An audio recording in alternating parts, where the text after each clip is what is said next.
안녕하세요. S&P 500 지수가 어제 또 신고가가 났는데 우리는 별로죠, 그죠? 그냥 그랬는데 우리 코스피하고 비교를 한 걸 보니까 월봉이고 이건 둘 다 위에가 S&P 500이고 밑에가 코스피입니다. 2020년부터를 따져봤는데 대략 한 S&P 500은 한 3,000포인트 언저리부터 거의 2배 가까이 됐습니다. 기가 막히게 올랐는데 우리는 여기 있거든요. 한 20% 올랐을까요? 한 20% 정도 올랐을까 말까 한 정도. 조금 더 되나? 뭐 그 정도 돼요. 그래서 너무 한다 싶을 정도로 좀 벌어져 있는데, 근데 뭐 이래도 저래도 뭐 짜증 나는 건 어쩔 수 없고, 얘네가 왜 올랐는지를 알아야겠죠. 이 신고가를 찍고 있음에도 불구하고 또 찍었으니까. 그래서 옳은 걸 알면은 우리가 따라갈 때도 비슷한 모습으로 따라갈 테니까 진짜 너무하긴 하죠, 그죠? 근데 미국이 지금 계속 신고가를 내고 있는데 그 신고가의 근거를 일단 살짝 보면서 우리 반도체 이야기를 좀 해보려고 합니다. 그래서 오늘 이야기는 왜 우리 반도체도 충분히 오를 수 있고 우려가 물론 있었습니다만 그 우려를 완전히 씻었다고 보는지에 대한 근거를 제시를 할 겁니다. 그 안에 물론 삼성전자, 뭐 하이닉스 이야기를 섞어야겠죠. 그럼 시작하기 앞서서 좋아요 한번 부탁드리고요. 좋아요가 제 영상을 찍는데 정말 유일한 기쁨이기 때문에 한번 부탁드리겠습니다.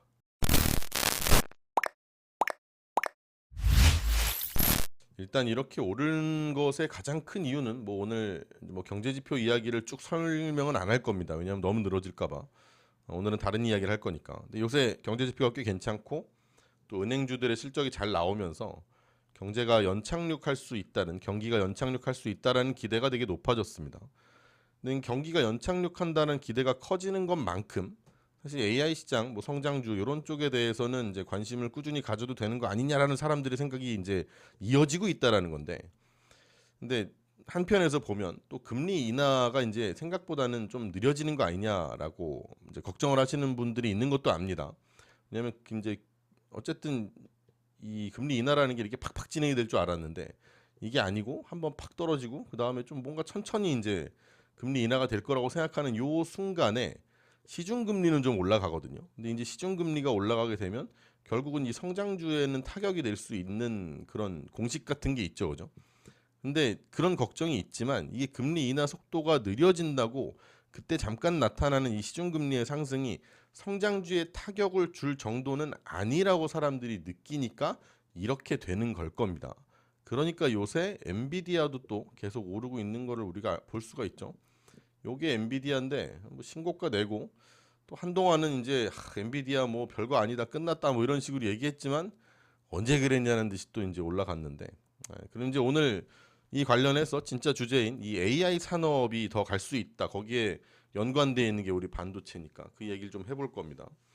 그러니까 왜 이제 뭐 잠깐이든 뭐든 나타나는 이런 금리의 상승이 AI 산업이라든지 더 나아가 우리 반도체에 악영향을 주지 않을 거냐? 요거를 이제 알아보자라는 거죠.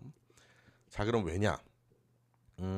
걱정거리가 뭔지를 살펴보면 걱정거리가 이제 금리 인하가 되지 않던 뭐 그래서 발생되는 경기 침체라는 것도 있을 거고, 아니면 금리 인하는 하는데 그만큼 경기 침체니까 하는 거 아니냐든 뭐든 어쨌든 세상이 안 좋아 보이는데 과연 이 AI라고 하는 이 거대한 테마에 과연 돈을 때려 부을 수 있을 것이냐라는 거거든요. 이 거대한 테마는 정말 무지막지한 돈이 들어가는 거고, 그래서 돈이 이렇게 이제 들어가는 거에 이 뭐 하이퍼스케일러 업체들이 아무리 니네가 돈이 많아도 돈을 내줄 수 있는 여력이 있겠냐는 거고, 이거를 지속적으로 이어갈 수 있겠냐는 거죠. 이런 각박한 세상에 제정신이냐 그게 이런 건데, 그러니까 뭐 아마 이게 정확해지는 거는 이번 달 말 정도면 되지 않을까 싶어요. 이번 달 말에 빅테크들의 실적 발표가 쭉 있거든요. 우리가 아는 뭐 이제 그 하이퍼스케일러 업체들이 대부분 다 빅테크니까. 근데 이제 그때 이제 아마 내년의 캐펙스에 대해서 내년에 이제 투자를 어떻게 할 건지에 대한 스케줄에 대해서 이야기를 줄 겁니다, 걔네들이.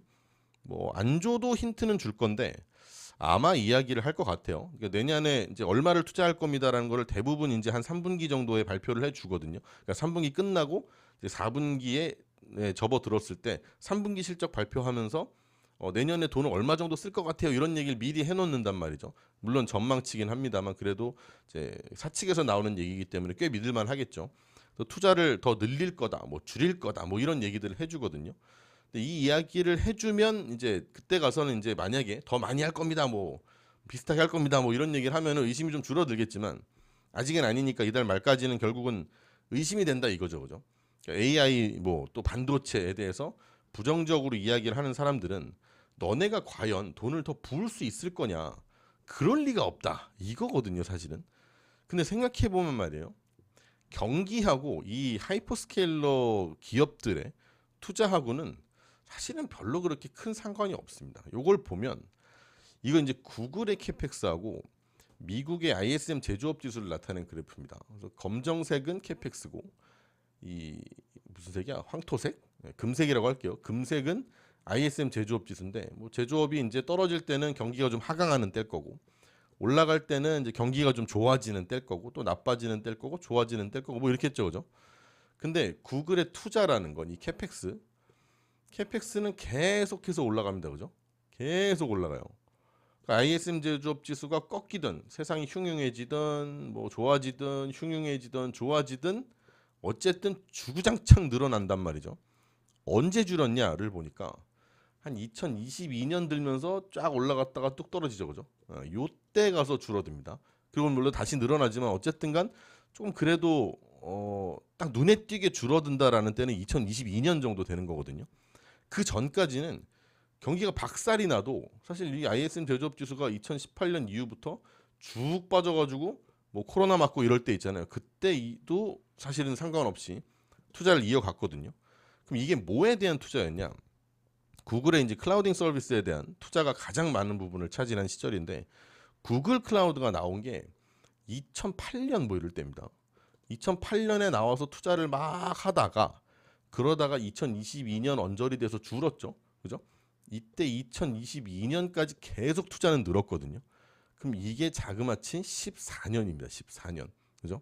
근데 그 정도 되고 나니까 이제 경기가 조금 안 좋다 싶을 때는 너무 지저분하다 그죠? 경기가 안 좋다 싶을 때는 투자도 좀 내려가는 이런 흐름이 나타내는 거거든요.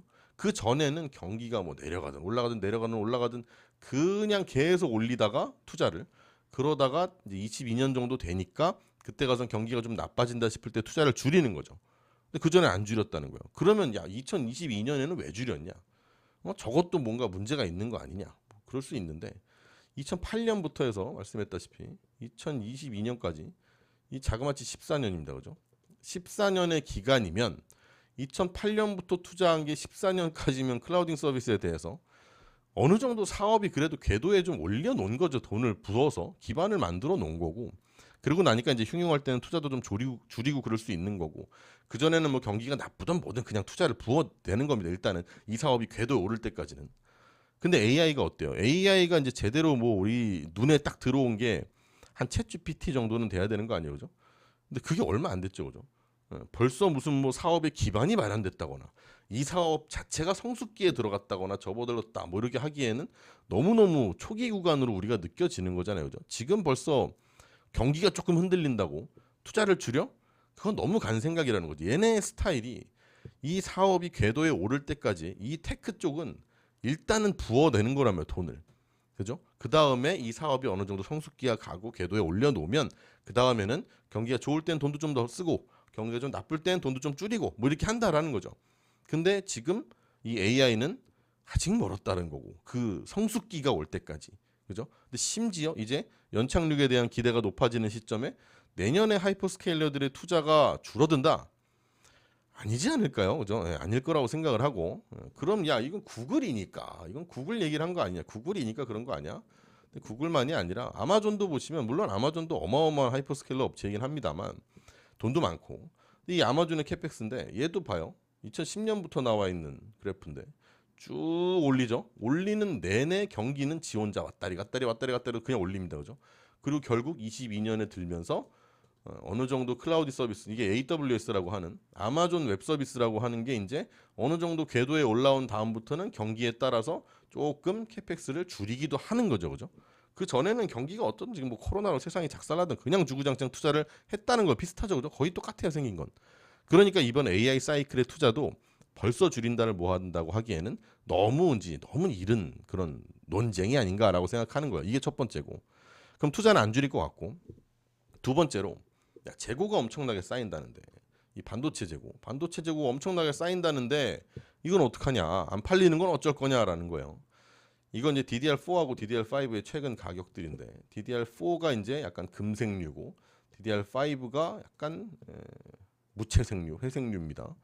위에 있는 게 DDR5고 밑에 있는 게 DDR4인데 이게 진짜 언제부터 꺾였냐면 한 8월? 요 언저리죠, 그죠? 요 언저리가 되면서 7월 딱 넘어가면서 8월 되면서 꺾였단 말이에요. 둘 다 DDR5도 DDR4도. 근데 꺾인 거는 사실 현물가는 별로 안 꺾였고요. 요 고정가라고 하는 게 실선으로 돼 있는 거. 요 고정가가 꺾였거든요. 요 계단 쪽으로 이렇게 떨어지는 거. 이게 이제 장기 공급 계약이에요. 이거 장기 공급 계약이 꺾인 건데. 근데 이때 이제 그렇지 않아도 뭐 스마트폰도 안 팔리고 PC도 안 팔리고 이런 IT 기기들이 안 팔리는데 DDR4 재고가 되게 많다고 했단 말이에요. 그죠? 뭐 많긴 많거든요. 그리고 막 중국이 생산을 하는 것도 DDR4고 막 하니까 이 재고 문제가 반도체 시장에 계속 영향을 주지 않겠냐라는 거예요. 사실 DDR4는 솔직히 좀 그럴지도 몰라요. 그럴 것 같고. 근데 중요한 건 DDR4는 이게 이제 우리의 관심사가 아니라는 거죠. 우리는 이제 DDR4는 그렇게 열심히 안 합니다. 이제 뭐 5로 이미 다 이제 라인을 돌리고 있는 상황이고. 그리고 재고에 대해서도 앞으로 나올 PC 관련된 상품이나 이런 게 좀 있습니다. IT 기기들이. 올해 4분기 이제 11, 12월인데 이제 2달 반 남았는데 세월 진짜 빠르네요. 그죠? 생각해 보니까. 2달 반이면 2025년 되네. 아무튼간 2달 반밖에 올해 이제 안 남았는데 이 2달 반 남은 것 동안 지금 예정돼 있는 게 되게 많아요. 뭐 삼성에서 갤럭시북 5 프로도 나오고 뭐 아수스 것도 나오고 애플 것도 나오고 맥 미니 뭐 나오고 HP 나오고 LG에서 그 그램 프로 16 뭐 이것도 나오고 하여튼 굵직한 신제품들이 오랜만에 다 나온단 말이에요. 그러니까 여기에 다 반도체가 되게 많이 들어가잖아요, 그죠?